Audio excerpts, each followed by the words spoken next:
शुरुआत कर देती हूँ राग शुद्ध सारंग से।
लेकिन क्या पसंद है?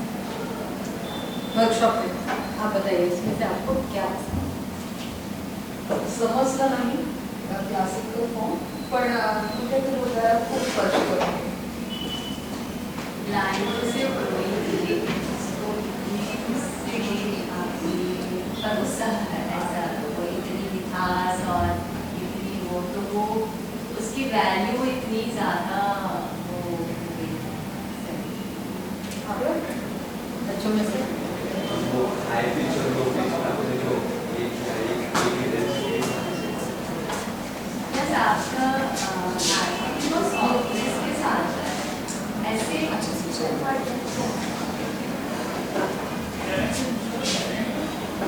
हाँ,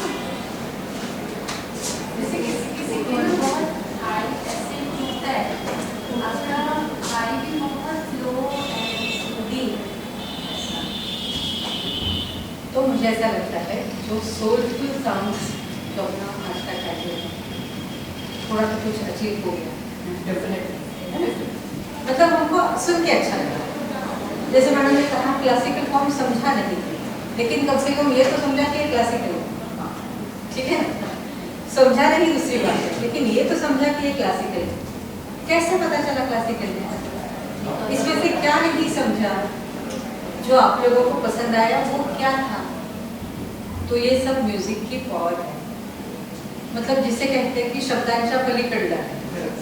शब्दांमध्ये जे सांगितलं जातं उससे परे जाकर त्याच्या पलीकडे जाऊन बियॉन्ड दैट.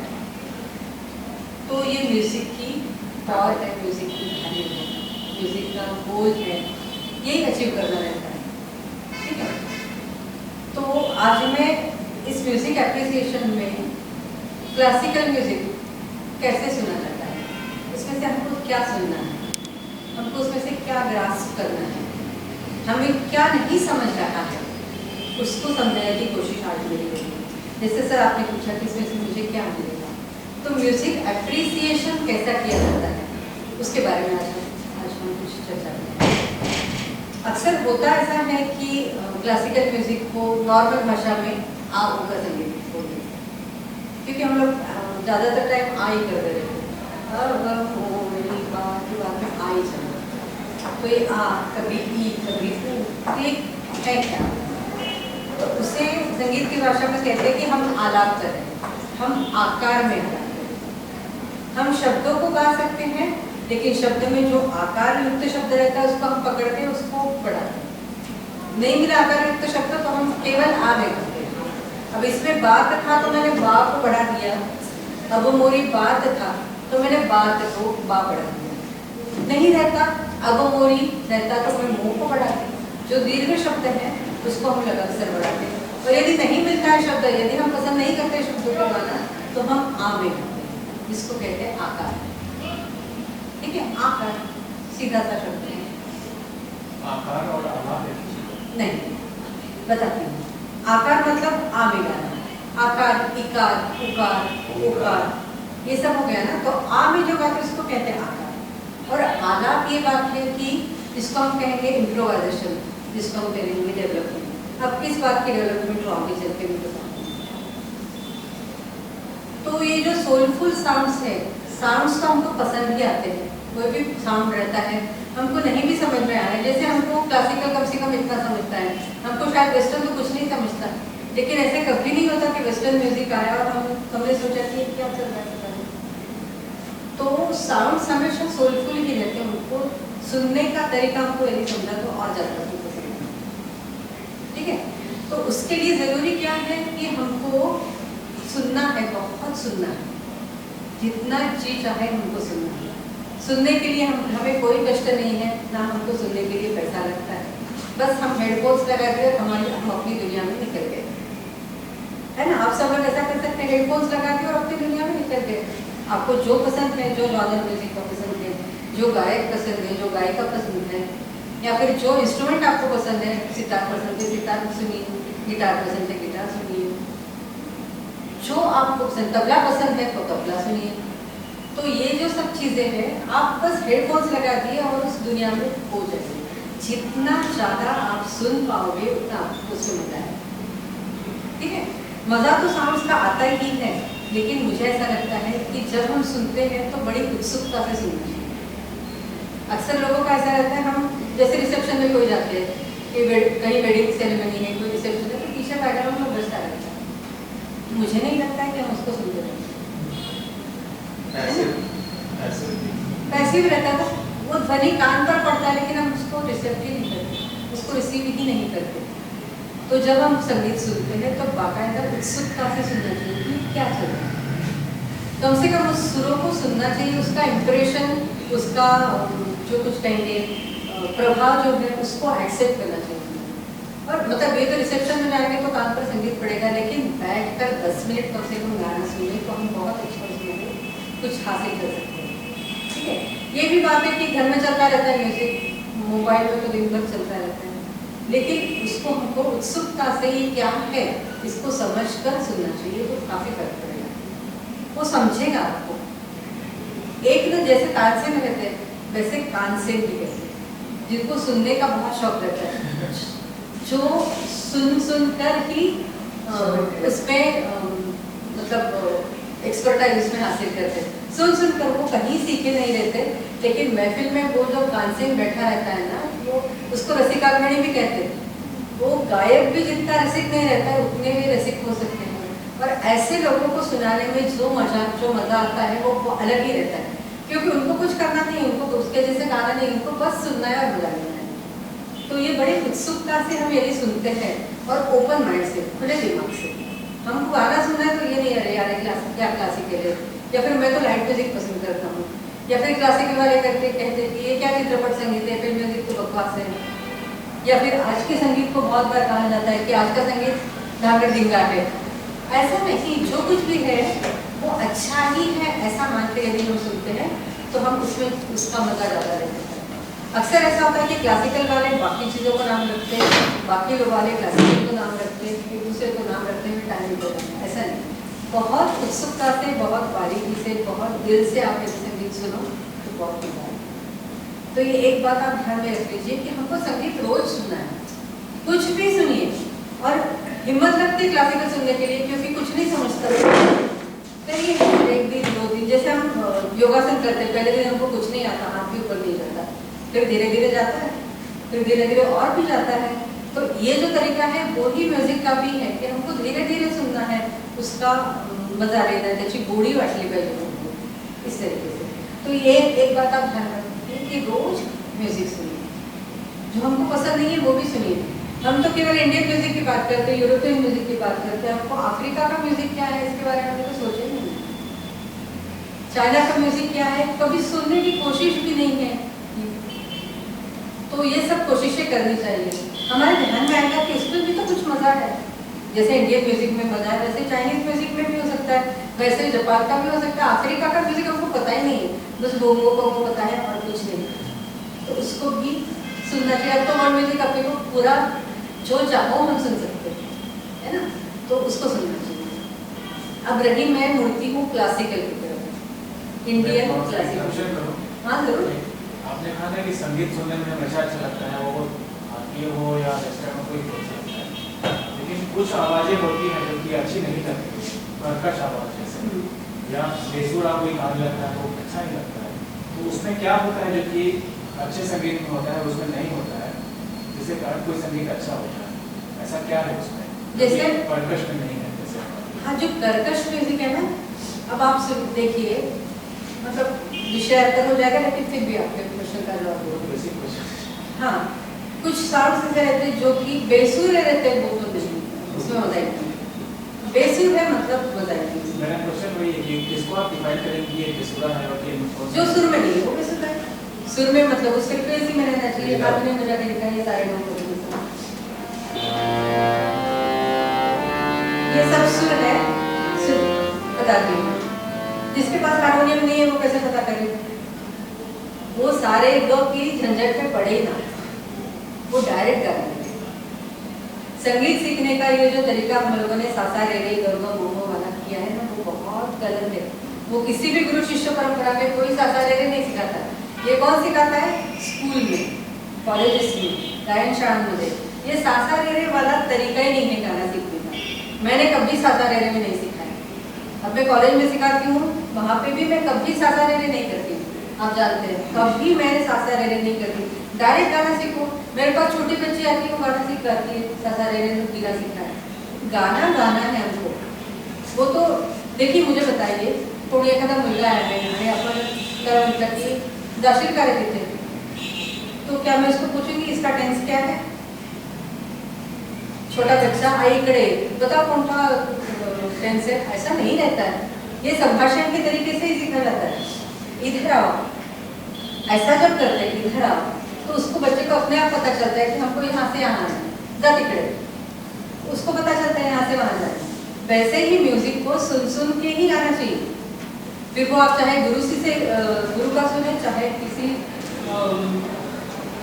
ऑडियो फॉर्म में सुनिए, किसी दूसरे से, लेकिन हमको सुन सुन के गाना। आता तुमच्या प्रश्नाचं उत्तर की आपने पूछा है कि हाँ percussion, ये जो रॉक वाला है, मेटल वाला जो है वो बहुत करकश है, बहुत करकश है, लेकिन उसमें भी मजा आता है। ढोल कितना कर्कश होता है, ढोल जब बजता है बहुत कर्कश रहता है, लेकिन उसमें भी मजा है। मुझे तो बहुत मजा आता है उसमें भी। एक लाउडनेस का भी तो मजा होता है ना। उसको एक बहुत बड़ी थियरी है, उसको कहते हैं परकशन की। अपनी पूरी जो दिल में हलचल मची रहती है, वो वहाँ से उसको वे आउट मिल जाता है। तो कर्कश म्यूजिक मतलब कानाचे पडदे फाटतील एवढं म्यूजिक, वो भी सुनने में अलग मजा है। सुन के देखिए, सुन के देखिए। मतलब मैं तो कहूँ की कानाचे पडदे फाटतात त्याच्या आता, तो ढोल जेव्हा असतो ना, तो काय मोठ्याने असतो तो, पण काय मजा येते। रिदम असतो, त्याचा साऊंड असतो, ते सगळं जे असतं ना ते पण मजेशीर आहे। म्हणून असं ऐसा कोई भी बात ऐसे नहीं मानना चाहिए कि मुझे नहीं सुनना है। आपको कर्कश जो लगता है ना, वो धीरे धीरे उसकी कर्कशता भी निकल जाएगी। आप थोड़ा थोड़ा सुनते रहिए, ठीक है।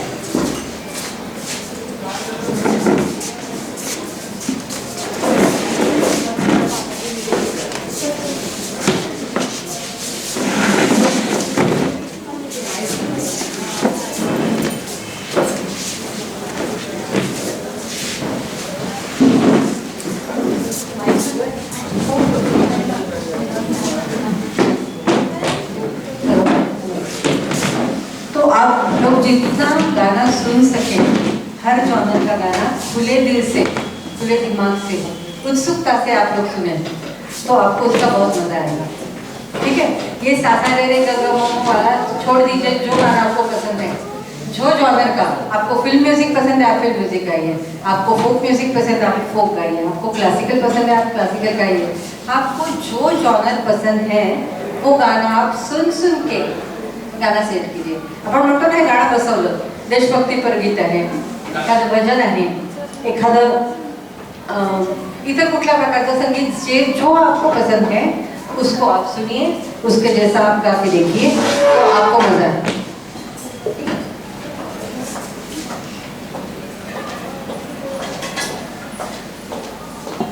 अब मैं थोड़ा सा क्लासिकल की तरफ मुड़ूंगी।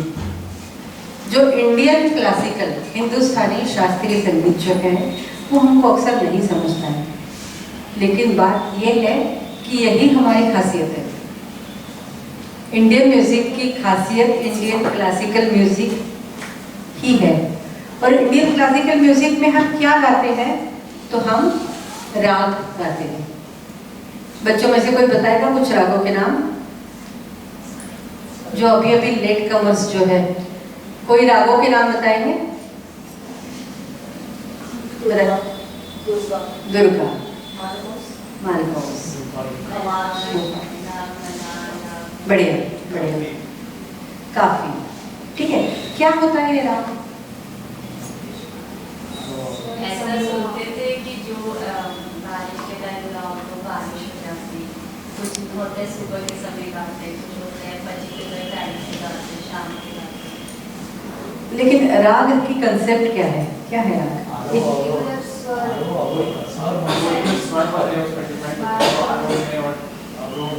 ठीक है, बिल्कुल।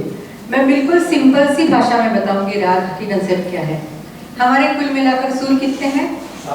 7 सुर। 7 शुद्ध सुर और 5 4 कोमल और 1 तीव्र, कुल मिला के 7 और 5 12। ठीक है, सब सुनाइए खाली तरफ से 12 के 12 सुर।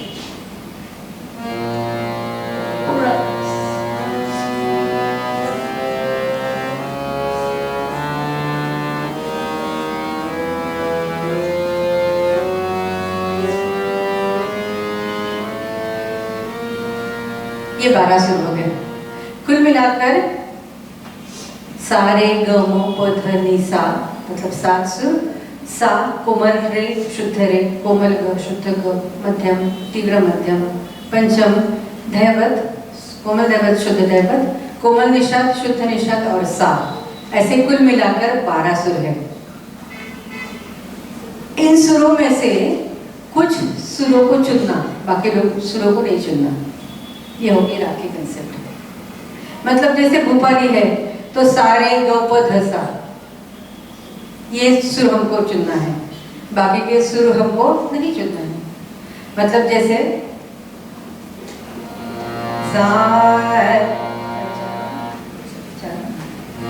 सारे ग प ध सा, तो मैंने क्या क्या नहीं गाया?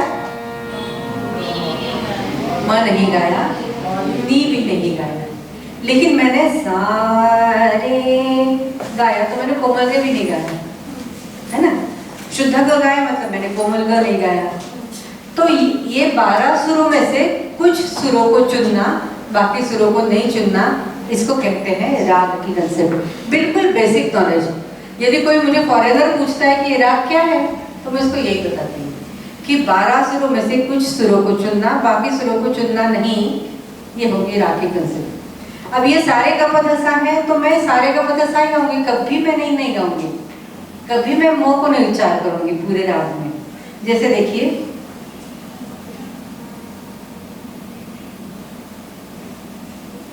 राग भूपाली,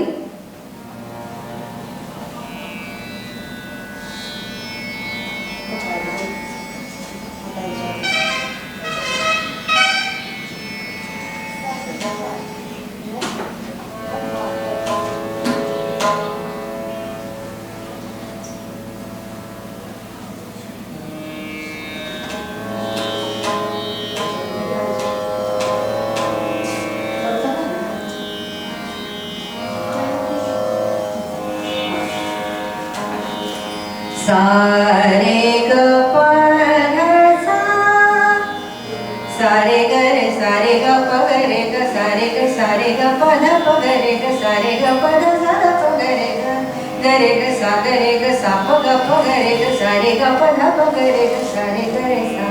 मतलब मुझे भूपाली गाना है तो मैं इन्हीं सुरों में गाऊंगी। यदि मुझे मालकौन गाना है तो सा ग म ध नि सा नि ध म ग सा, तो मैं सा ग म ग सा ग म ध म ग सा ग म ध नि ध म ग म नि ध म ग म ग सा नि ग सा नि ध नि सा ग म नि ध म ग म ग सा नि ग सा ग ग सा नि ध नि सा ग म नि सा ग म ध ग म ध नि सा ध नि ध म ग म नि ध म ग म ग सा नि ग सा नि ध नि सा ग म ध नि सा ग सा नि ध नि ध म ग म ग सा नि ग सा। क्योंकि मैंने मालकौंस गाने का सोचा है, तो जब मैं मालकौंस गाऊंगी तो रे को वर्ज करूंगी, प को वर्ज करूंगी। जैसा मैंने भूपाली में क्या वर्ज किया था, कौन सा सुर नहीं लिया था? मो और नी। अब मुझे मालकौंस गाना है तो मैं रे और प को नहीं दूंगी। और ये भी बात नहीं है कि किसी सुर को वर्ज करना ही है, मैं सब सुर लेके भी गा सकती हूँ। 7 सुर मुझे गाना है। जैसे देखिए भैरव में रहता है सारे ग म प ध नि सा, सारे ग प म ग रे सा, सारे ग म प म ग रे ग सारे ग म प ध नि ध प म ग रे ग सारे ग म प ध नि सा सारे ग प म ग रे सा। मतलब मुझे भैरव गाना है, यदि मैंने तय किया कि मुझे भैरव गाना है तो मैं कोई सुर वर्ज नहीं करूँगी, सब सुर ले लूँगी। तो कंसेप्ट समझ गए आप? राग की कंसेप्ट समझ गए? पर्टिकुलर एक टोन में गाते, जैसे अगर आप भैरव गा रहे हैं एक पर्टिकुलर टोन में गाओगे, इसका पर्टिकुलर पिच होगा। हाँ, जैसे मैं अभी इनसे बात कर रही थी मैं बोली थी उनको काढ़ी चाय लीजिए, काढ़ी चाय लीजिए, मतलब जी शार्प लीजिए, मैं से उनको बोल रही थी। क्या होता है जी शार्प? तो सफेद पट्टी से शुरू करते हैं, तो काली जो चौथी पट्टी रहती है उसको कहते हैं काली चाय। सफेद जो पट्टियां रहती है उसको कहते हैं सफेद 1, सफेद 2, सफेद 3, सफेद 4। तो काली चाय का मतलब मेरा ये कहना है उनको कि जो चौथी काली बचती है उसको मैं सा मानूंगी। जो काली चौथी पट्टी बच रही है उसको मैं सा कहूंगी। जैसे ये हिंदुस्तानी संगीत की खासियत है। मैं हिंदुस्तानी संगीत कह रही हूँ, इसका मतलब ये हिंदुओं का संगीत नहीं मुझे कहना है। ये जो पहले हिंदुस्तान हुआ करता था तब का ये संगीत है। ये भारत का संगीत, अब तो भारत है तो भारत का होगा ही, लेकिन जब ये हिंदुस्तान था, मतलब जब पाकिस्तान भी हमारे साथ ही था, तब का ये संगीत है। तो ये हिंदुस्तानी संगीत की खासियत है कि इसमें कोई भी सुर सा हो सकता है। जैसे सा, अब सा, कोई भी सुर को मैं सा मान के चल सकती हूँ। मैंने जैसे इनसे बात की काली चाय दो मुझे, तो उन्होंने मुझे काली चाय दिया। यदि कोई लड़का आता है तो वो कहेगा काली 1 2, क्योंकि लड़कों की आवाज़ उस बीच में नॉर्मली रहती है, लड़कियों की ऊपर आवाज़ रहती है। वो आप सब लोग जानते हैं कि लड़कियाँ ऊपर के सुर में गाती है, लड़कियों की सोच ऊपर की ही होती है ना। तो इस तरीके से काली चाय जो आपने टोन की बात की वो ये रहती है। और एक ये जो आप ये बचा रहे हैं, इसमें क्या है, ये है, इसको कहेंगे हम तानपुरा। अब ये ऐप है जिसके थ्रू मैं सा सेट कर दिया मैंने। अब देखिए जैसे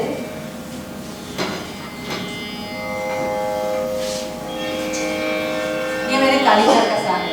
अब मेरा मन करे नहीं आज वो थोड़ा ऊंचा गाते तो मैं सा कर दिया। अभी तक क्या चल रहा था, सा सा रे ग म प ध नि सा, ये चल रहा था। अब मेरे मन में आया नहीं, सा सा रे ग म प ध नि सा, ठीक है।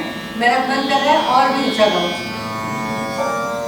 सा सा रे ग म प ध नि सा, हो गया। और भी ऊंचा गाने का मन कर रहा है तो सा सा रे ग म प ध नि सा। अब आपने देखा कि ऊपर का सा गाने में मुझे तकलीफ होगी, क्योंकि ये लड़कियों का अक्सर सुर है ही नहीं।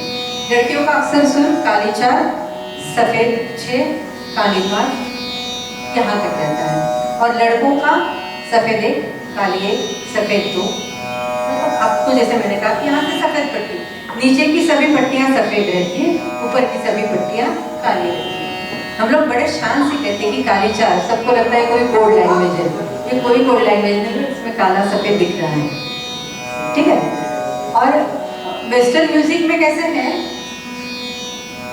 वेस्टर्न म्यूजिक में जो पहली सफेद पट्टी है जिसको सी कहते हैं, C D E F G ए भी, ये वेस्टर्न म्यूजिक में सारे गाँव का तरीका है। लेकिन वेस्टर्न म्यूजिक में पहला जो सी है उसी को हम लोग सा मानते हैं। हम लोग किसी को भी सा मान सकते हैं, हमारा जो पिच, जिस पिच में गाने का मन कर रहा है उसको हम सा मान के चलते हैं, ठीक है। मतलब जिसको हम कहेंगे कि कंपैरेटिव है। यदि ये मेरा सा है तो ग हो गया, लेकिन मैंने और नीचे सुर किया दिया तो ग नहीं रहेगा, कोई दूसरा सुर हो जाएगा। समझ रहे हैं, ठीक है। तो ये रहता है राग का मतलब कि हमको कोई विशिष्ट सुर चुनना है और उन सुर में कायम रहना है, उसके बाहर नहीं जाना है, ठीक है। अब जैसे मैंने कहा भैरव में सारे गाँव पति सा सभी सुर हैं, लेकिन 12 सुर तो नहीं है ना उसमें। रे कोमल है, इसका मतलब शुद्ध नहीं है, मतलब मैंने चॉइस किया कि कौन सा सुर गाना है। 12 के 12 सुर वाले भी राग है, लेकिन वो अक्सर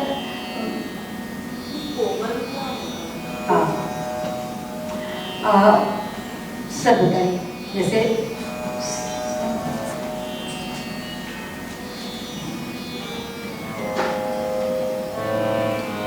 सा सा रे, ये 2 के बीच में एक सुर है, सा रे सा रे, मतलब सा और शुद्ध रे के बीच में एक सुर है जिसको हम कोमल कहते हैं। सा रे ग सा रे ग, मतलब मैं सीधी सी बात बताती हूँ, सुर क्या होता है, तो विशिष्ट आंदोलन संख्या जिसको हम फ्रीक्वेंसी कहते हैं, उस फ्रीक्वेंसी में जब कोई सुर मतलब जब कोई ध्वनि बजता है तो उसे हम उस सुर का नाम देते हैं। मतलब 240 बीट्स, नॉट बीट्स, 240 ऑसिलेशंस पर सेकंड नहीं,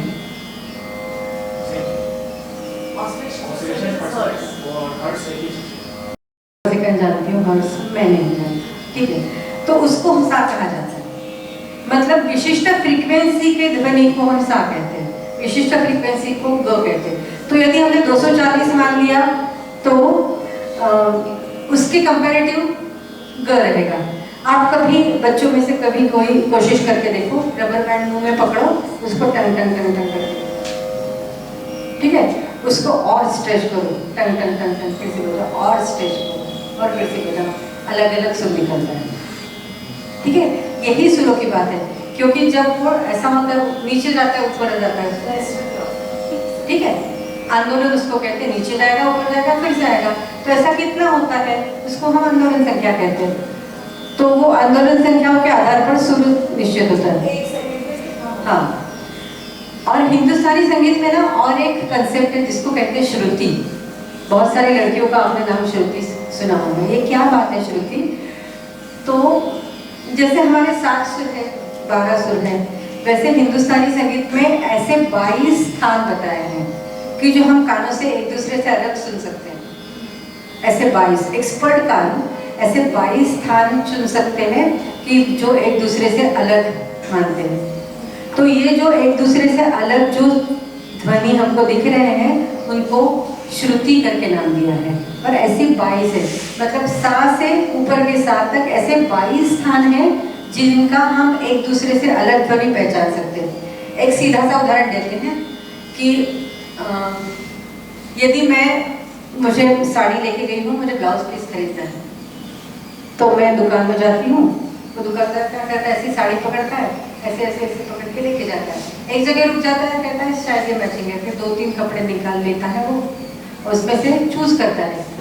मतलब क्या है, यदि इस कलर का मुझे खरीदना है तो वो शुरू करेगा नीले से हरे तक, क्योंकि ये कॉम्बिनेशन है, नीले से शुरू करते करते करते करते अच्छा ये हो गया, ये अलग दिख रहा है, ये अलग दिख रहा है। तो ऐसे जैसे हम अलग अलग रंग चुन सकते हैं, ये भी मोरपंखी है और भी मोरपंखी, इनका भी मोरपंखी हो सकता है, कई मोरपंखी हो सकते हैं, लेकिन उसमें से परफेक्ट कौन सा है, ऐसा वो जैसा साड़ी लेके चुनते हैं उसी तरीके का सुर का भी है कि एक सुर से दूसरा सुर हमको कहाँ तक अलग सुनाई दे सकता है। तो उसको हम कोमल शुद्ध इस तरीके से करते हैं।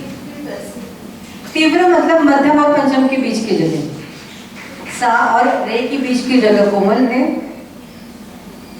रे और कोमल ग, रे और ग के बीच की जगह कोमल। कोमल मतलब उस सुर से नीचे, तीव्र मतलब उस सुर से ऊपर। ये हारमोनियम पे भी आप देखोगे तो ऊपर ऊपर जाते रहता है, कानों में भी हमें पता चलता है ये ऊपर है। सा नहीं रहता कोमल, सा क्या है, बेस सुर है, तीव्र नहीं रहता, शुद्ध रहता है। एक्चुअली कैसे 12 नाम है, सा, कोमल रे, शुद्ध रे, कोमल ग, शुद्ध ग, शुद्धम, तीव्रम, पंचम। पंचम के भी 2 प्रकार नहीं रहते, कोमल दैवत, शुद्ध दैवत, कोमल नी, शुद्ध नी, सा। अब ऐसे ही क्यों, ये तो सवाल सबके दिमाग में आएगा ना कि ये 12 ही क्यों, कोई नीचे जाता है कोई ऊपर जाता है, ऐसा क्यों? तो ये हिंदुस्तानी संगीत के जाने माने सुर हैं और यही सुर वेस्टर्न म्यूजिक में भी दिखते हैं, फ्लैट और शार्प, ठीक है ना। तो यही सुर सभी इसमें दिखते हैं और हिंदुस्तानी संगीत में तो 22 बताए थे लोगों ने, उसमें से 12 चुने। मैं तो कहती हूँ ये 12 सुरों को यदि अलग अलग नाम दे देना तो बहुत अच्छा रहेगा, ये कोमल रे शुद्ध रे का झंझट ही नहीं रहेगा, सबको अलग अलग नाम दे दे, है ना। मतलब ये मैं बताऊँ कि ये कोमल रे है, ये शुद्ध रे, क्यों, अपने पास इतने सारे अक्षर हैं, अलग अलग नाम दे दे, लेकिन वो बहुत बड़ा रेवोल्यूशन हो जाएगा, है ना। मेजर मैं पहले हिंदुस्तानी संगीत की बात कर लेती हूँ, बाद में वेस्टर्न की बात करते हैं। कोमल और शुद्ध, कोमल और शुद्ध, माइनर मतलब कॉमन, मेजर मतलब ह्यूमन। ठीक है, लेकिन ये हर समय ऐसा ही होता है, ऐसा नहीं है। हाँ, हर समय ऐसा ही नहीं होता। ठीक है, इसलिए मैं इसके बारे में बात करते हैं। अब हो गई ये राग की बात, है ना। मतलब हम क्या गा रहे हैं, हम राग गा रहे हैं। अब राग गा रहे हैं मतलब कैसा गा रहे हैं, मैं एक राग की शुरुआत करके बताती हूँ। किसी ने मालकाउस की बात करी। अब देखिए, मालकाउस में हमने जैसे कहा कि पंचम नहीं रहता है, तो तानपुरे पर मैं पंचम नहीं लगाऊंगी। अब तानपुरा क्या चीज होती है, जो ऐसा हमेशा बजता है, आपने स्टेज पर देखा होगा, आज जो मैंने नहीं लाया है, ऐसा वुडन रहता है एकॉस्टिक तानपुरा, जिसमें 4 तार लगे रहते हैं और 4 तारों के आधार पर पूरा सप्तक उसमें से निकलता है।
जैसे सा ग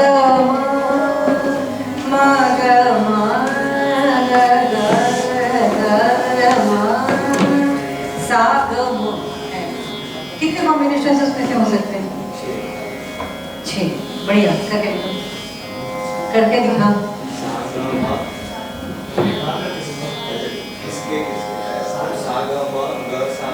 बढ़िया, बढ़िया, ऐसे हो सकते हैं। सा, उसका फॉर्मूला बताऊंगा आपको। क्या है फॉर्मूला?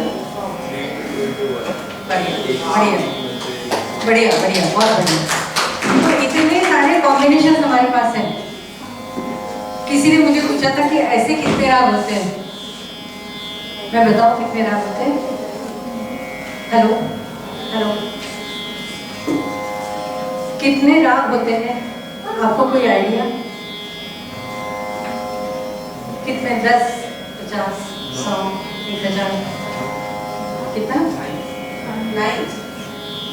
नहीं, बहुत बढ़ा दो, 0 0 0 0 बढ़ा दो जितना चाहो।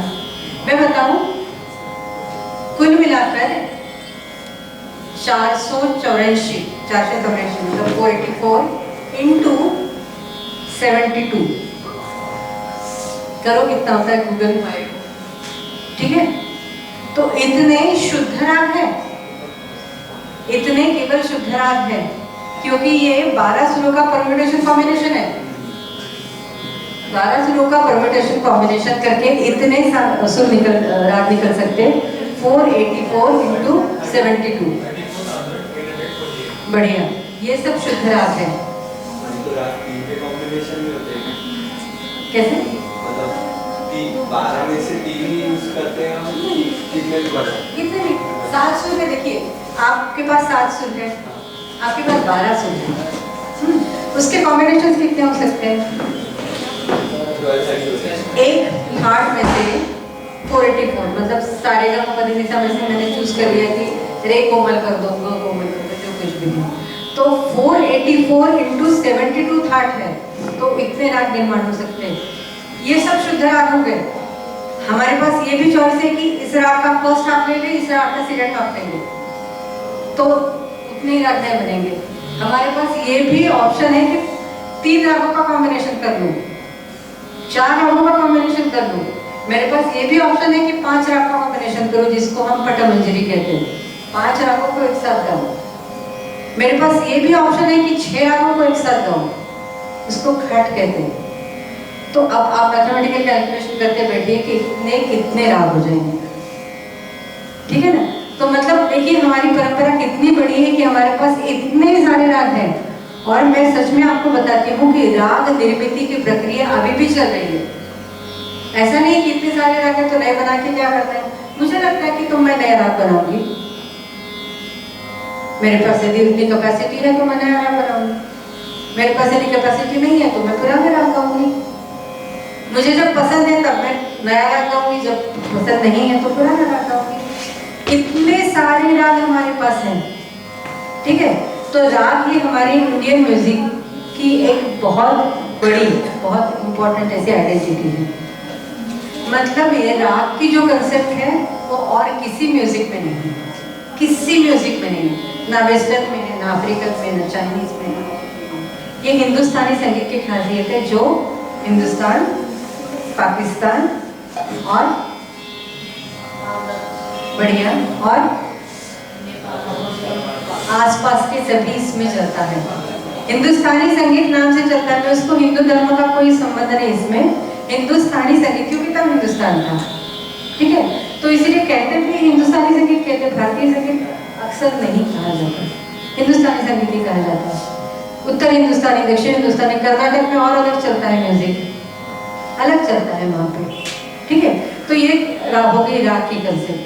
अब जैसे मैडम ने पूछा ताल क्या है, जैसे राग है वैसे ही ताल की भी एक कंसेप्ट है, ताल की भी कंसेप्ट है जो कि केवल इंडियन म्यूजिक में है, केवल इंडियन म्यूजिक के। आप सोचिए कि कितना बड़ा है। कब से इंडियन म्यूजिक शुरू हुआ है? सामवेद, मतलब ईस्वी सन में बता सकते हैं? पता ही नहीं है। ईस्वी सन पूर्व 2000 से चल रहा है, मतलब ये नोन है, उससे पहले भी होता होगा, तब से नोन है। ये सामवेद है, वैदिक काल है, ये सब चीजें तब से आ रही हैं। लेकिन संगीत उससे पहले भी होता होगा ना। नोन म्यूजिक कब से है? तो वहां से है। उससे भी मुझे बताइए कि किसी को इधर ये बोलना है, गा के बोला सकते हैं ना?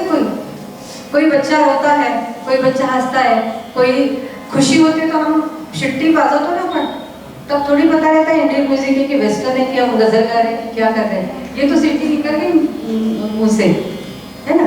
मतलब खुशी के माहौल में, दुख के माहौल में संगीत अपने यहाँ बहुत पहले से है। और ये ना केवल इंडिया में है, ये तो जगभरात असेल सगळीकडे संगीत तेव्हापासून जेव्हापासून व्यक्ती बोलायला लागले। जब से हम बात करने लगे, किसी को दूर से बुलाना है, बोल दिया तो यहाँ इसी म्यूजिक हो गया ना। ये चढ़ाव उतार वाली जो बात है वही तो म्यूजिक है ना। तो ये तब से है। अब दूसरी जो बात मैं कह रही हूँ, ताल। अब मैं आपसे थोड़ी एक एक्सरसाइज कराऊंगी। हम कुछ तालियां देते हैं रिदम में, 1 2 3 4 देते रहिए।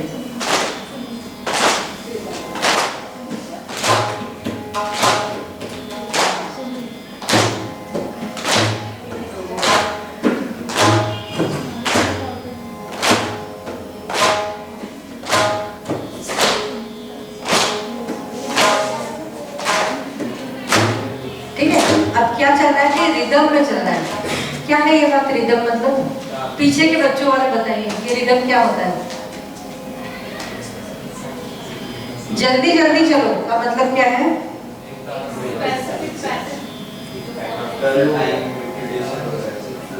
मैं अक्सर क्या कहती हूँ, जब मुझे डेफिनेशन देनी पड़ती है ना कि ताल क्या है, तो मैं कोई म्यूजिकल टर्मिनोलॉजी नहीं यूज करूंगी, क्योंकि म्यूजिक फिर लय है, फिर मात्रा है, ताल, ये तो सब हो गया। मैं कोई म्यूजिकल टर्मिनोलॉजी नहीं करूँगी। मुझे क्या होता है, लय क्या होती है, रिदम क्या होता है?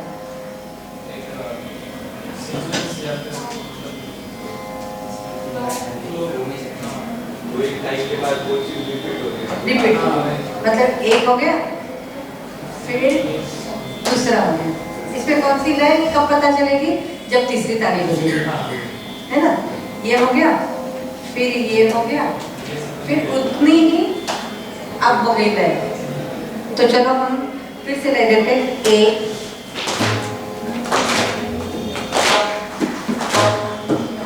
ठीक है? अब मैं कहूँगी आपको स्पीड बढ़ा दो। चलो स्पीड बढ़ा।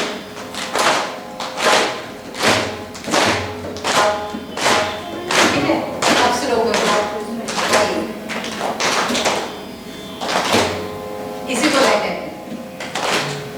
यही हो गई लय, मतलब स्पीड कम ज्यादा करना, उसी को लय कहते हैं।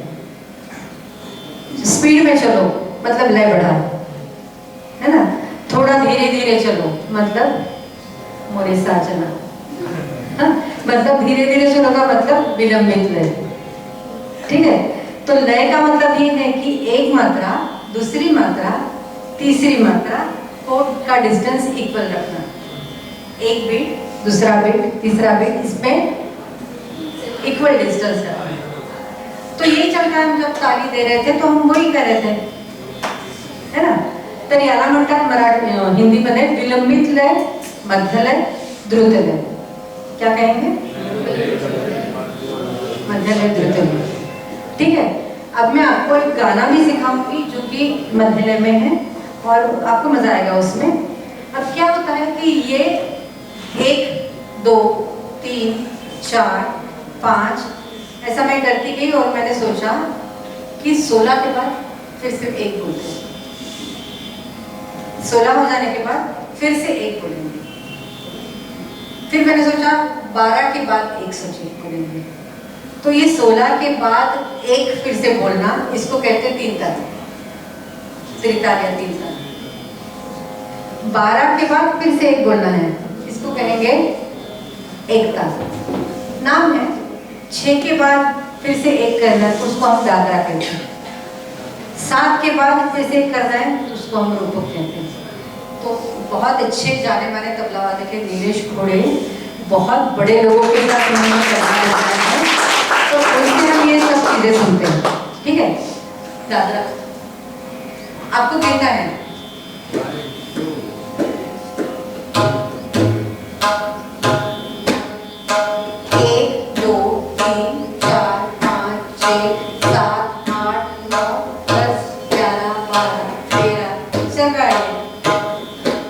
लेकिन इन्होंने सोचा है कि 6 हो जाने के बाद फिर से पहली मात्रा लेंगे। 1 2 3 4 5 6 1 2। अभी इनकी तरफ देखो, इनके तबले की तरफ, आपको पता चलेगा कि ये कहीं पहली मात्रा दिखा है। जिसको पता चले वहां पे उसने ताली दे दीजिए। बढ़िया।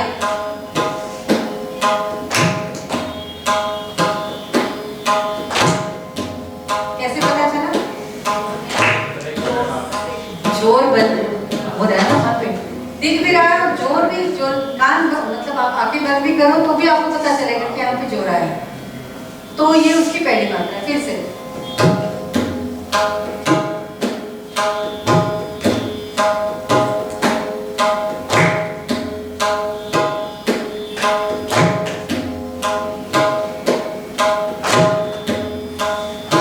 सब लोगों का जो हमेशा का पसंद का ताल भजनी टीका, जो सब भजनों में बजता है। देखिए आपको पता चलता है क्या? देखिए इसको,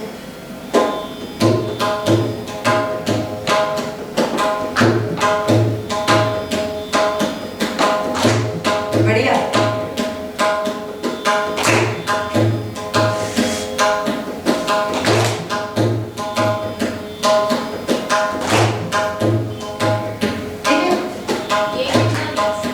देखिए गिनिए, 1 2 3 4 5 6 7 8 1 2 3।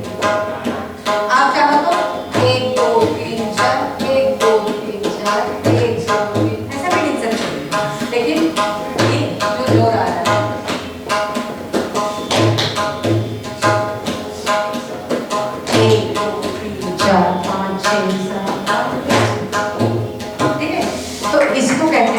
बचने के काम।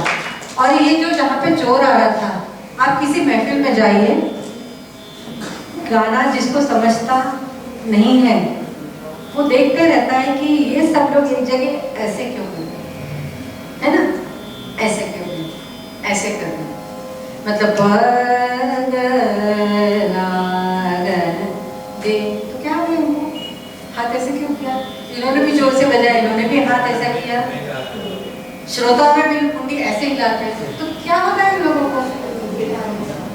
तो उसको कहते हैं उन सब लोग, वे सब लोग सम पे आए। कौन सा शब्द है, सम। सम, सम मतलब समस्थिति, सम मतलब फिर से उस पर आए। हिंदुस्तानी संगीत में जो ताल की कंसेप्ट है 1 2 3 4 5 6, फिर 1 2 3 4 5 6, ऐसा नहीं है, क्योंकि 6 जाने के बाद में लौटना पड़ेगा ना, तो उसे अच्छा सर्कल ही कर दे, लौटने का झंझट ही नहीं। देखो 1 2 3 4 5 6, फिर दूसरी बार सोचा, फिर से यहाँ से शुरू किया, तो ऐसी कितनी लकीरें बनाएंगे, उसे अच्छा गोल ही कर डालते हैं ना। तो 1 2 3 4 5 6, फिर से एक पे ही आ गए, 1 2 3 4 5 6,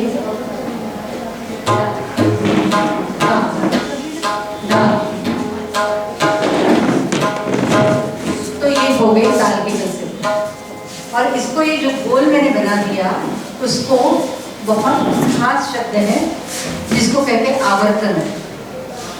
आवर्तन, आवर्तन, गोल। ऐसे बहुत ये लोग कहते हैं कि मैंने जाप के इतने आवर्तन किए, है ना, जाप जब करते हैं, गलत ऐसे किया, जैसा ऐसा करना। तो जाप जब करते हैं तो उसके आवर्तन लेते हैं, गायत्री पाठ के इतने आवर्तन मैंने किया, मतलब क्या मैंने इतने रिपीटेशंस किए, ठीक है। तो ये हमारी ताल की कंसेप्ट है। और ये सम की कंसेप्ट जो है वो हिंदुस्तानी संगीत की बहुत बड़ी खासियत है। जिसको नहीं सम समझी उसको सम के बगैर हिंदुस्तानी संगीत समझ ही नहीं सकता है। कैसे रहता है ये सम, जिसको मैंने बताया समस्थिति है। उससे पहले देखिए शब्द बहुत आपको शायद हंसी आएगी, लेकिन ये सम हो गए, उससे पहले आएगा मुखड़ा। मुखड़ा मतलब वो जो हम गाना गा रहे,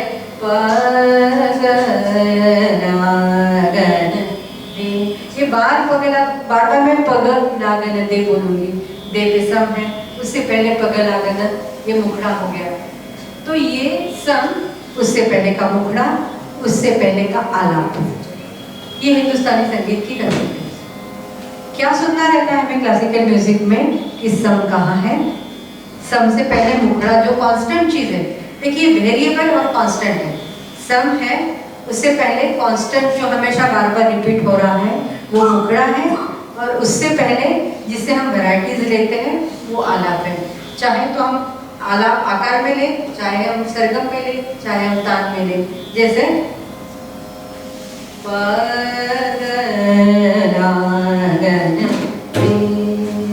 अब मैं चाहूँ तो इसको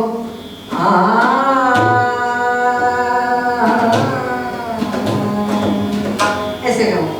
यदि मेरा मन करे तो मैं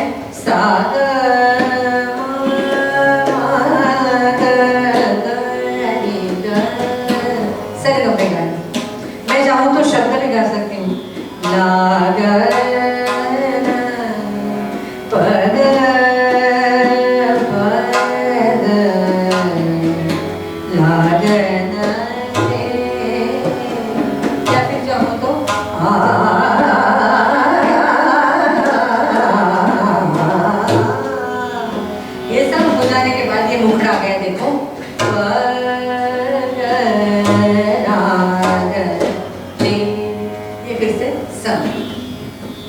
ये क्लासिकल म्यूजिक है। आप जो आलाप गा रहे हो वो वेरिएबल होंगे, आप उस समय कुछ भी कर सकते हैं। लेकिन जो इनकी काउंटिंग से आप उसी के अंदर करते हैं। हाँ, मैंने क्या सुना, देखिए अभी ये सिंपल सी बात है कि यहाँ पे तिरके का बज रहा है। देखिए अभी एक ताल है जिसके बोल में बताओ, एक ताल के बोल धिन धिन धा के तिट के तिन ना क ता धा के तिट के धिन ना धिन।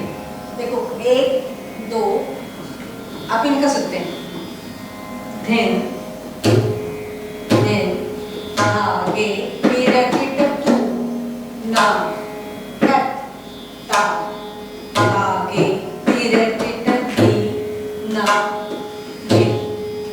अब हम लोग ना क्या करते हैं कि सुन सुन के हमारे ध्यान में आता है कि ये तिरकिट एक जगह बजता है। देखिए फिर से आएगा तो बताना तिरकिट समझ गए? 2 बार आता है। समझ गए?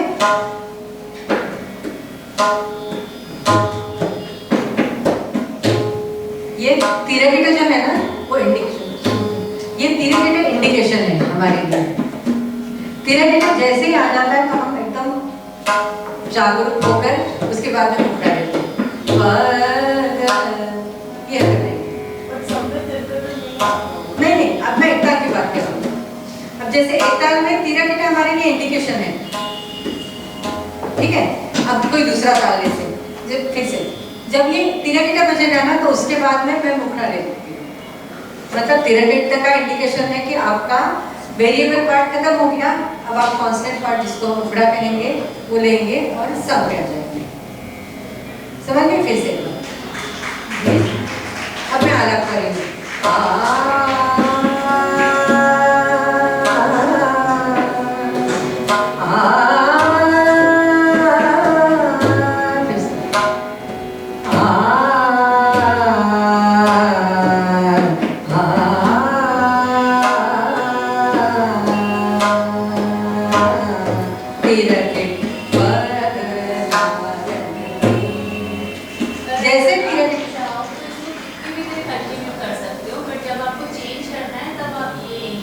नहीं, ये कैसा आवर्तन है और हर आवर्तन में जब भी तिरकिट बजेगा ये आपकी लिमिटेशन है, इसके बाद में आपको मुखड़ा लेना है, सब पे आना है।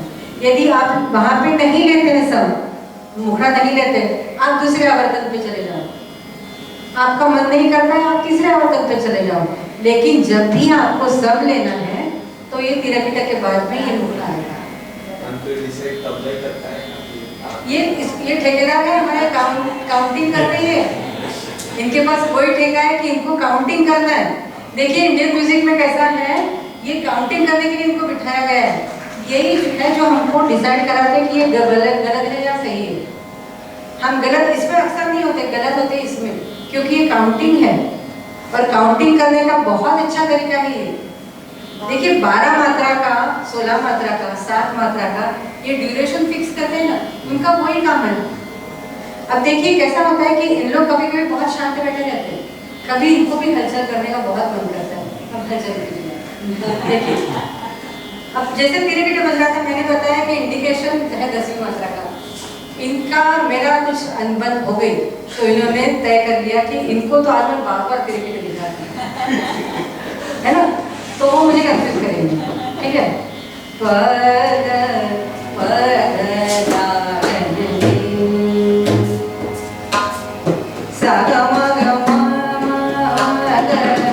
देखिए फिर से बताया। ठीक है, मतलब इससे कंफ्यूज हो गई कि एक बार तिरकिट इंडिकेशन आपने तय किया था, लेकिन मैं भी कोई कच्ची तो हूँ नहीं, तो मैंने सोचा आप चाहे कितनी भी बार तिरकिट बजाओ, लेकिन मेरे दिमाग में 10वीं मात्रा में तिरकिट फिक्स है। आप चाहे हर मात्रा में तिरकिट बजाओ, लेकिन गायक इतना पक्का होता है कि वो 10वीं मात्रा का तिरकिट पहचान जाता है। मतलब एक बड़े एक बड़े गायक की कहानी बताते हैं कि वो 12 मात्रा के बाद सम आती है, तो वो घूमने निकलते हैं हर 12 मात्रा के बाद तक, फिर से तक। क्यों पैर तो जोर से आगे, क्योंकि वहाँ पे सम आई थी। मतलब वो चल रहे थे, गाना गा भी नहीं रहे थे, लेकिन फिर भी उनके दिमाग में ये 12 मात्राएं पक्की थी। तो ये चाहे कुछ भी कर ले, ये चाहे कितना भी कंफ्यूज कर ले, ये चाहे कितनी भी हलचल कर रहे हैं, लेकिन जो गायक पक्का होगा उनको कोई फर्क नहीं पड़ता, है ना। और जो अच्छे तबला वादक होते हैं, नीलेश तो और भी अच्छे हैं, वो अक्सर ऐसा नहीं करते, क्योंकि ये हमारे संगतकार है भैया, ये कोई दुश्मन का नहीं। संगतकार है, हम लोग साथ में चलते हैं, हमारे साथ संगतकार है, हम दोनों के साथ हैं, ये भी हमारे संगतकार हैं। तो ये संगत चलती है और ये जब एक दूसरे को लोगों को लगता है कि झगड़ा है चल रहा है इनका, जैसे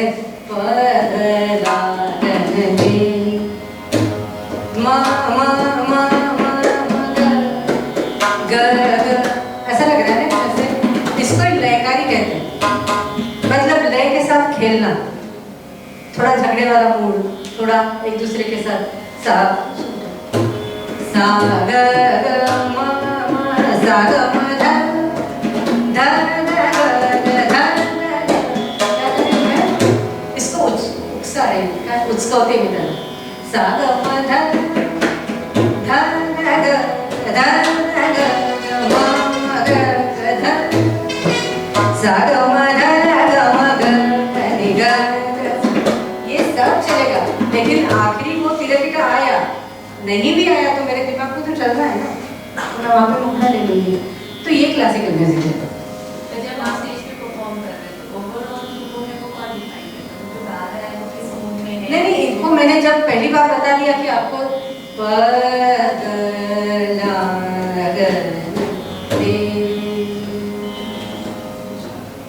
बस मैंने इनको बता दिया, अब काम किए करते बैठे। आप ये जो भोपाल यही चीज़ कॉन्टेक्स्ट में पूछना है, राग दिवाली में जैसे शादी का ऊपर कैसा है, तो उसमें अब आप ये मुखड़ा हो गया और आला वो सब ये कैसे उसमें आप राइट करते हैं? अब जैसे भोपाली है, कौन सी बंदिश आपको पता है भोपाली की? आपने थोड़ी देर पहले दुर्गा का भी उल्लेख किया था, चलो हम दुर्गा में बात करते हैं। एक सीधी सी जो सबकी जानी पहचानी बंदिश है, उसके सहारे हम लोग चलते हैं।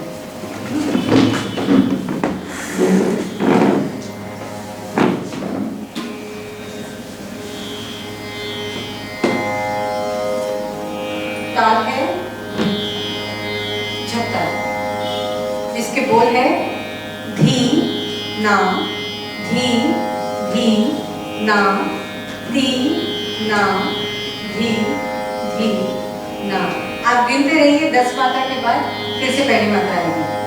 आवर्तन है, जैसे मैंने बताया, 10 मात्राओं के बाद फिर से पहली मात्रा आएगी। चलिए ये कुछ भी हो जाए, आपको 10 मात्रा के बाद फिर से चलिए धी ना धी धी ना धी ना धी। बोल क्या है उसको भूल जाते हैं, 1 2 की बात करते हैं, 3 4 5 6 7 8 9 10 1 फिर से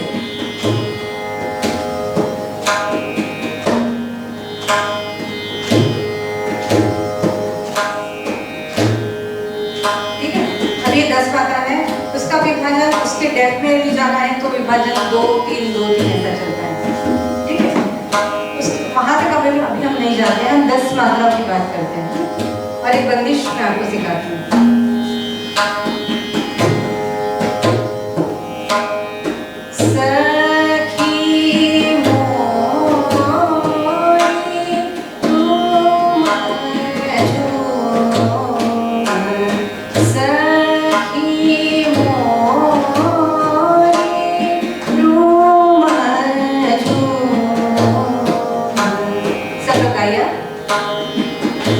एक पे सखी आएगा।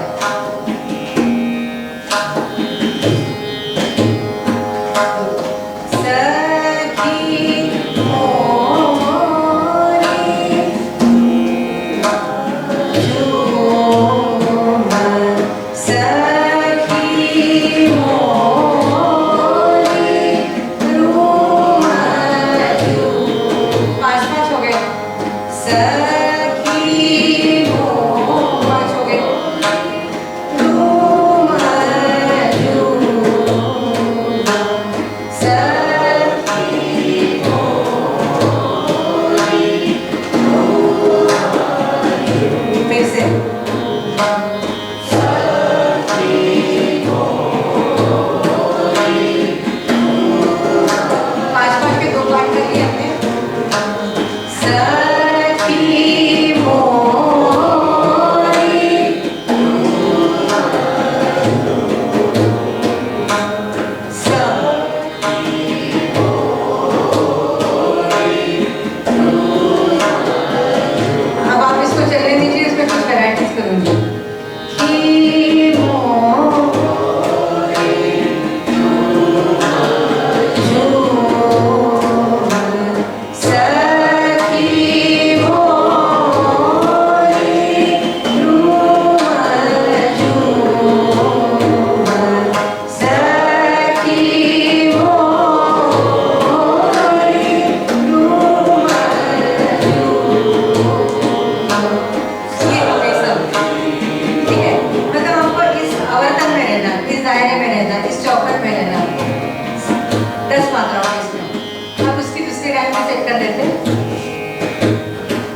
फिर से 5-5 की 2-2 सेट्स आएंगे।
गरजे बरसे। फिर से और पीछे को छोटा जो बच्चा है आप बताइए। सखी मोरी रूमा झूमा बादल गरजे बरसे। ठीक है, अब 5-5 का हमने डिवीजन कर लिया। सखी मोरी रूमा झूमा बादल गरजे बरसे। ठीक है, फिर से करते हैं। सखी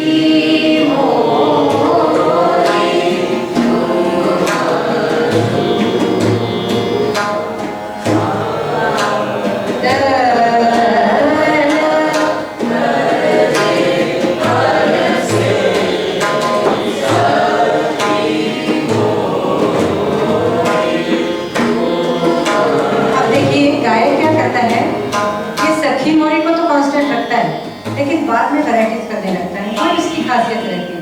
फिर उसकी तारीफ कैसी है, वो सोचते कैसे हैं, उस हिसाब से वो करेंगे। जैसे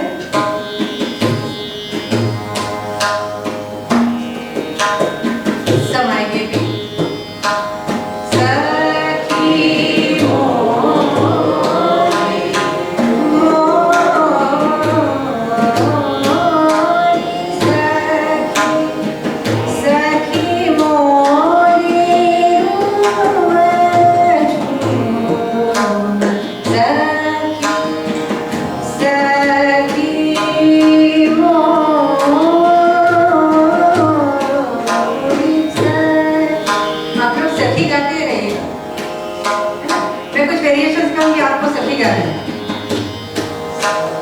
गिनना है 10 मात्राएं और सखी सब पे गाना है। आप उनकी तरफ देख भी सकते हैं, वो जोर से बनाए दे सकते हैं। ठीक है, सखी मोरी सखी मोरी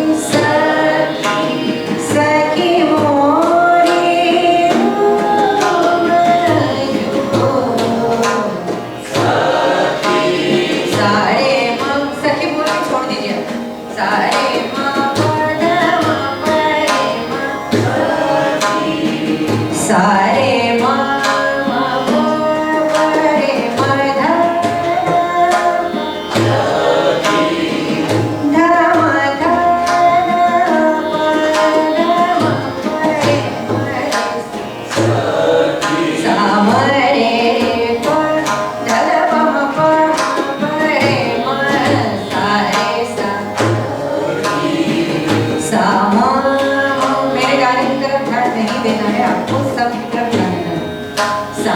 सारे प म ध प म प र सा सा र प म ध प म प म रे रे प म रे सा प म रे म ध ध ध प म प म रे प प प म रे म रे म रे सा रे सा सा र ध प म ध प म म प म रे म ध प म प म रे म रे सा भूलना नहीं है सा म रे प म ध प सा नी रे सा सा र प म ध ध प म प प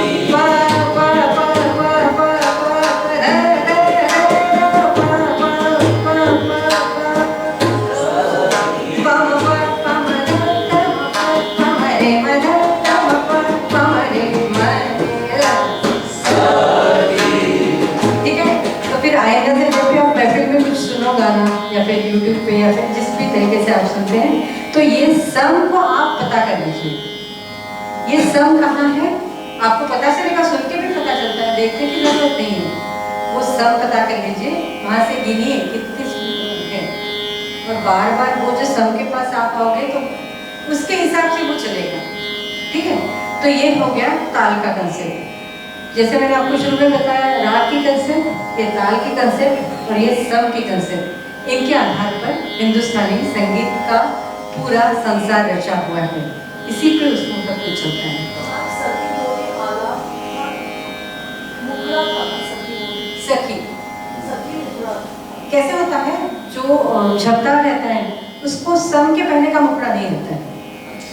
ये झपताल की खासियत है कि झपताल को सम के पहले का मुखड़ा नहीं होता। हम बना सकते हैं जैसे सखी, ये सम हो गई।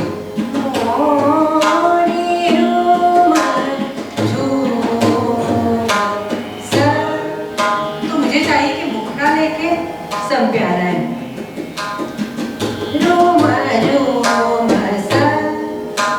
सारे म प ध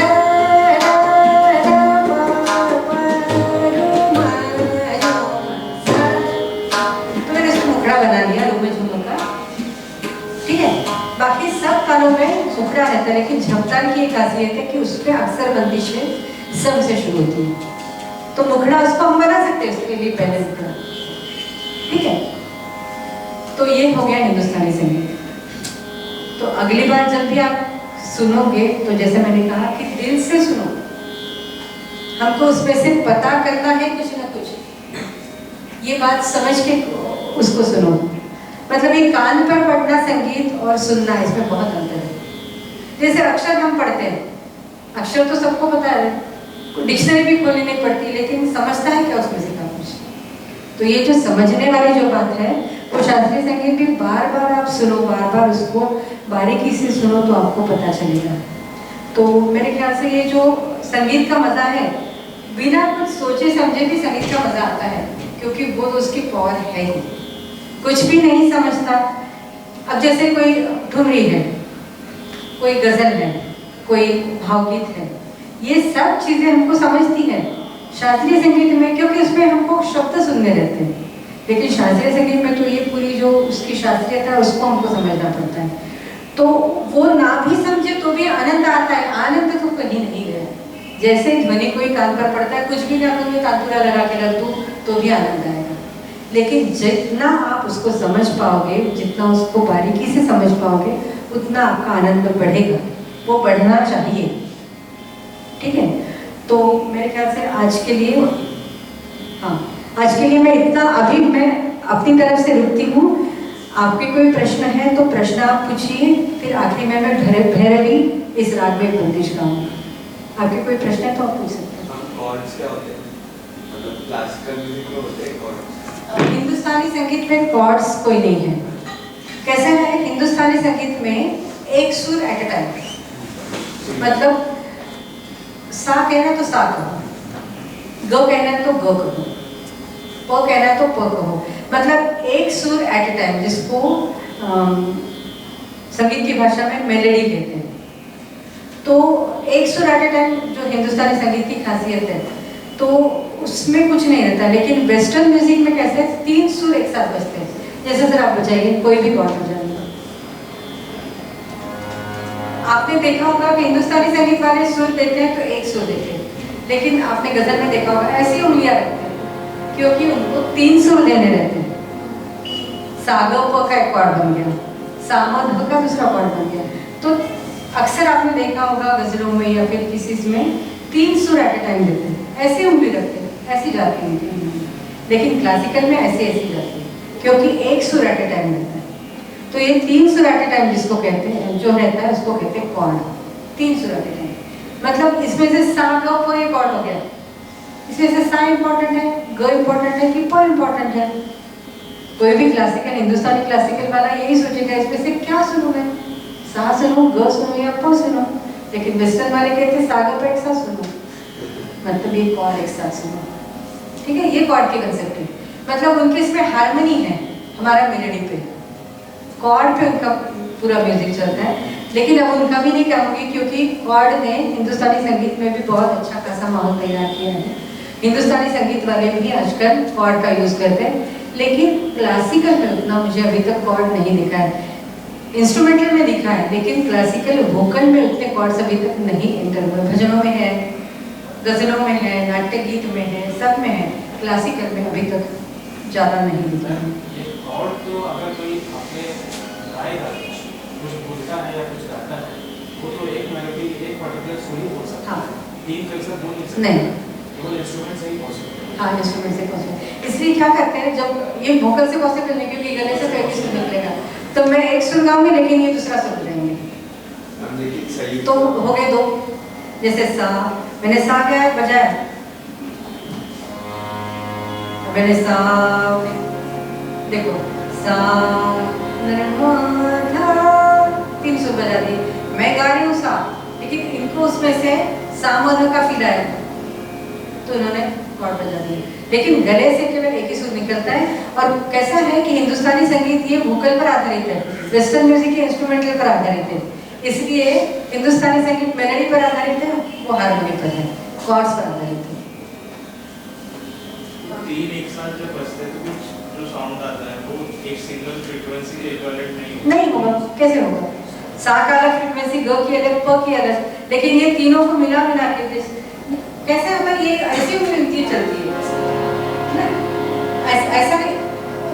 क्लासिकल वाला ऐसा बजाता है, आप उनकी उंगलियों की तरफ देखिए तो ऐसे बजाते हैं, लेकिन गजलों में देखिए ऐसे चल रहे हैं ऐसा, क्योंकि 3 सुर ये उनकी रखाव ही उंगलियों का ऐसा है, ये सा, ये ग, ये प, ये ऐसा।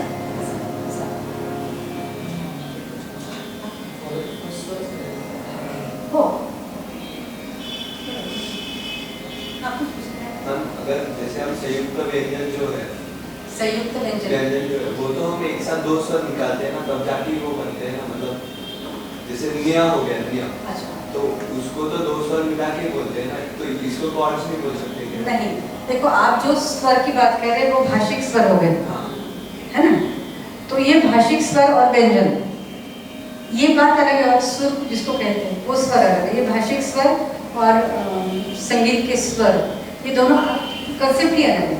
ये वोकल में आ गया, ये वोकल में हो गया। नहीं, ये साहित्य में आ गया। जैसे है तो प्रोनाउंसिएशन में ही हो गया ना कि, और वो नहीं नहीं कैसा है, लेकिन म कहना, म प ब ये सब नहीं होते, बट निया जैसे हो गया, निया निया न्य न्य न और ये हो गया, है ना। लेकिन वो तो साहित्य के अक्षरों जो है वो हो गया, साहित्य का अपन सुर की बात कर रहे हैं। मतलब आप जो कह रहे हैं, आपका कहना सही है, उसको भी स्वर ही कहते हैं, स्वर और व्यंजन कहते हैं, लेकिन वो स्वर मतलब कंसेप्ट ही दोनों की अलग है ना। जैसे हमने कहा 12 सुर रहते कुल मिला के, उसमें से थाट की कंसेप्ट ऐसी है कि कोई भी 7 सुर लो, आपको 7 सुर लेना है और 7 ही लेना है, 8 भी नहीं 6 भी नहीं। तो जैसे मैंने तय कर दिया कि रे ध कोमल लेना है, सा कोमल रे, ग म प कोमल ध नी सा, तो रे ध कोमल ले लिया मैंने, तो इसको कहेंगे हम भैरव ठाट। तो भैरव ठाट मतलब रे ध कोमल, बाकी सब शुद्ध। और क्या होता है, ठाट ये ऐसी कंसेप्ट है कि जिसमें 7 के 7 सुर लेना है, कोई भी सुर को मतलब नहीं लेना, ऐसा नहीं चलेगा, सातों के सातों सुर लेना है। राग और ठाट और वही बता रही हूँ, अब ये सारे गमो पदनिसा हो गया, रे ध कोमल भैरव ठाट हो गया। अब भैरव ठाट का आश्रय राग जिसको कहते हैं भैरव, जो जिसमें सभी सुर रहेंगे। लेकिन सातों सुर लेना कंपलसरी नहीं है, मैं कोई एक वर्ज्य भी कर सकती हूँ, तो 6 सुरों का राग हो गया। रे ध कोमल रहेंगे लेकिन 6 ही सुर रहेंगे। फिर मैं चाहूँ तो रे वर्ज्य कर सकती हूँ तो भी बन गया, ग को भी वर्ज्य कर सकती हूँ तो भी बन गया राग, म को भी वर्ज्य कर सकती हूँ। चल रहे हैं रे ध कोमल ही चलेंगे, लेकिन कभी रे वर्ज्य करेंगे, कभी ग हो गया, कभी म, कभी रे म कर दिया, कभी म प कर दिया, कभी 2 सुर वर्ज्य किए कर दिए। तो इसके आधार पर इसको बोलते हैं, जब एक स्वर वर्ज्य करते हैं उसको कहते हैं शाडव, क्योंकि 6 है इसलिए। जब 2 सुर वर्ज्य करते हैं उसको कहते हैं औडव। तो ऐसी जाति कहते हैं उसको, शाडव जाति का राग है, औडव जाति का राग है। अब ये भी चलता है कि जाते समय 5 सुर लूंगी, आते समय 6 सुर लूंगी, ये भी राग बनता है। तो ये ठाट की कंसेप्ट है कि सातों सुर लेना है, कोई भी वर्ज्य नहीं करना। तो ये ठाट की कंसेप्ट पर्टिकुलर उसकी फीचर रहता है, जैसे रे और ध। हाँ, जैसे रे ध कोमल हो गया तो वो भैरव हो गया। भैरव हो गया। अब मैंने सोचा कि गनी को कोमल कर दूं, तो वो काफी ठाट हो जाएगा। अब क्या होता है, संपूर्ण जाति का तो एक ही राग बनेगा। संपूर्ण शाडव, कभी नी वर्ज्य करो, कभी ध वर्ज्य करो, ऐसे 6 राग बनेंगे, है ना। शाडव संपूर्ण के भी फिर से 6 राग बनेंगे। औडव में 2 वर्ज्य करोगे तो ऐसे 115 बनते हैं ऐसे। तो ऐसे कुल मिलाकर 484 एक ठाट में से राग, जब भी हम लोगों ने जिसकी बात करी थी, ऐसे राग बनते हैं। तो ये ठाट की कंसेप्ट है।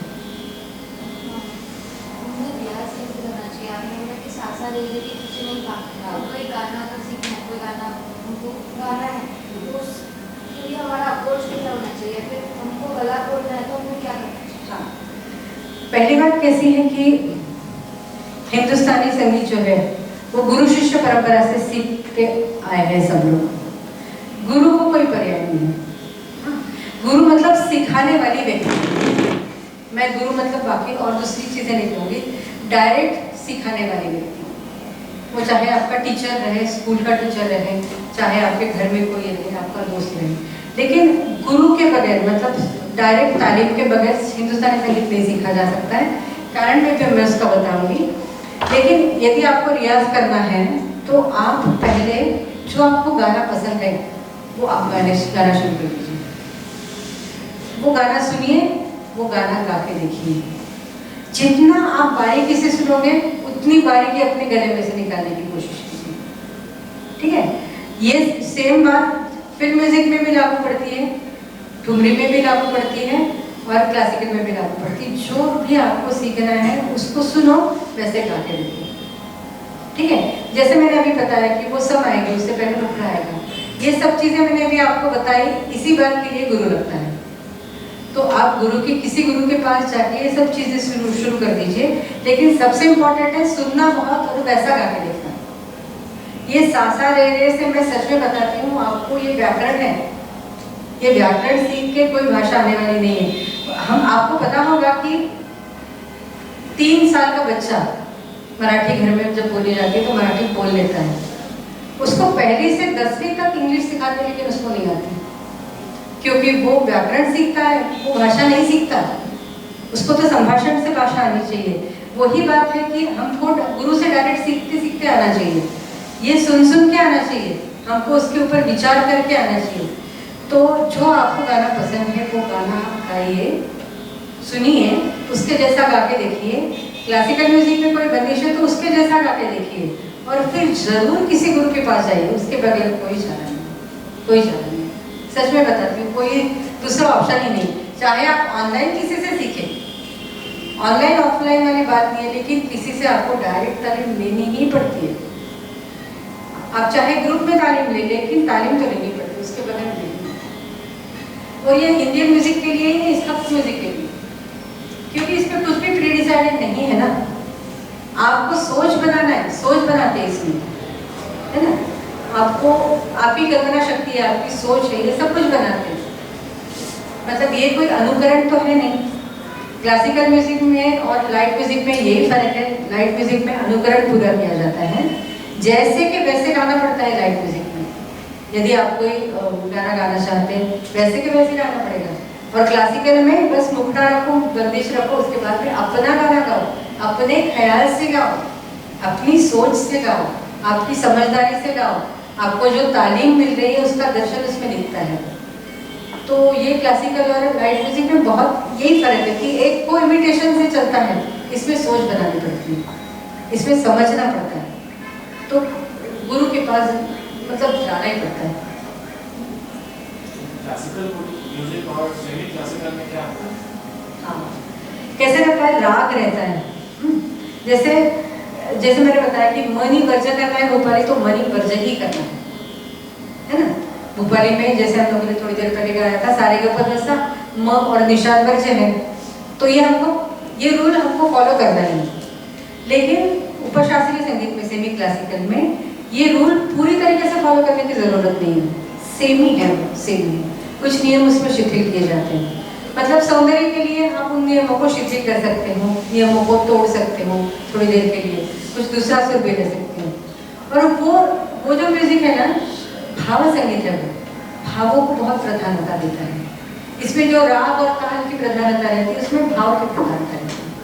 जैसे हम ये गाना हो गया, याद पिया किया है, सबको पता रहता है, याद पिया किया है, या फिर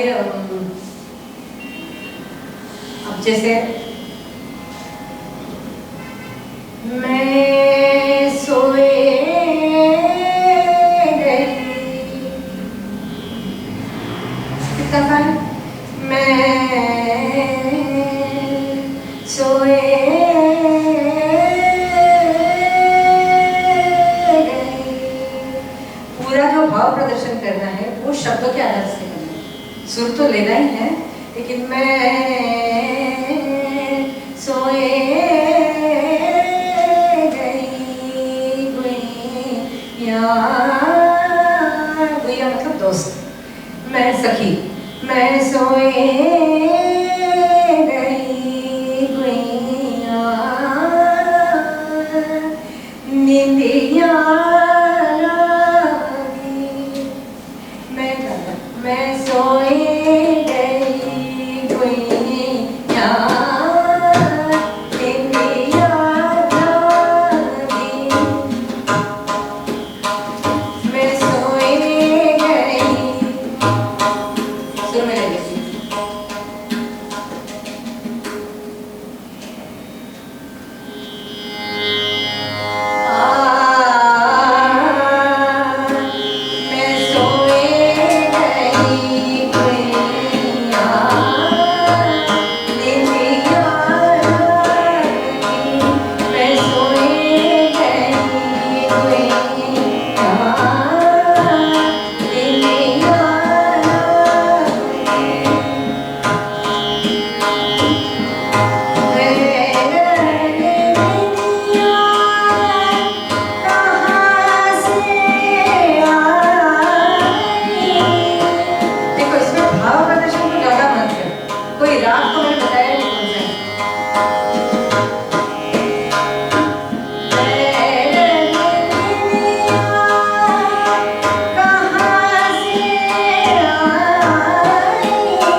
अभी इन्होंने जो बजाया ना उसको लग्गी कहते हैं।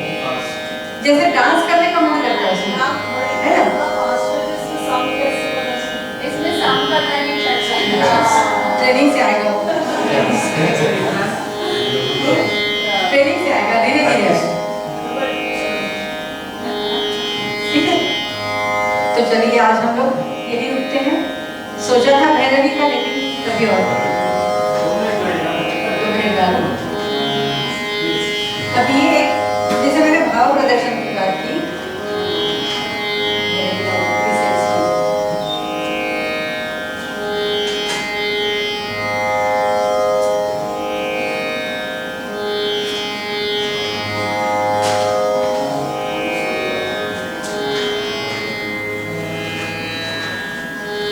ये भैरवी जो राग है वो महफिल के आखिरी में गाया जाता है। हर महफिल का समापन भैरवी से होता है।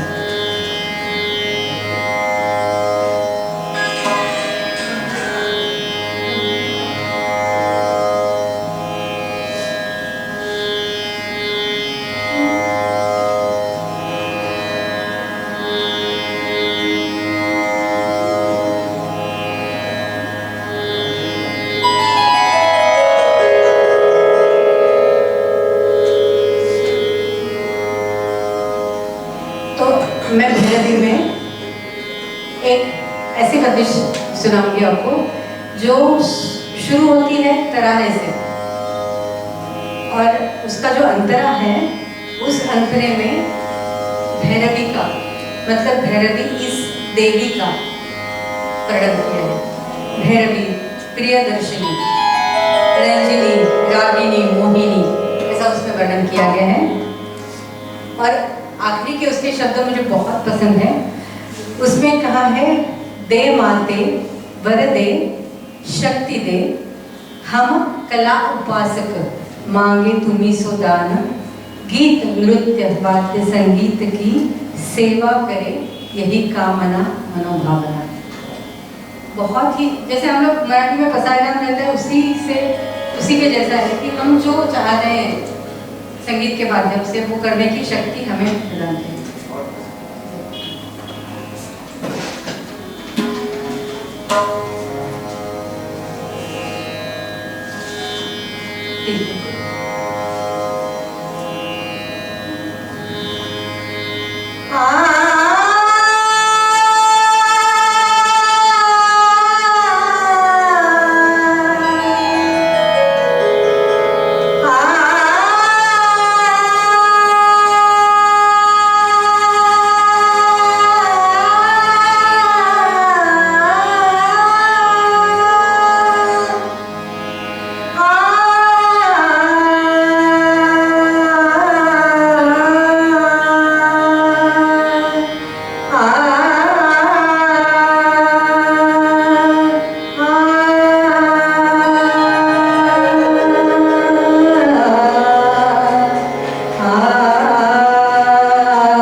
so delightful, melodious. I would just give you a token of affection. Thank you, ma'am.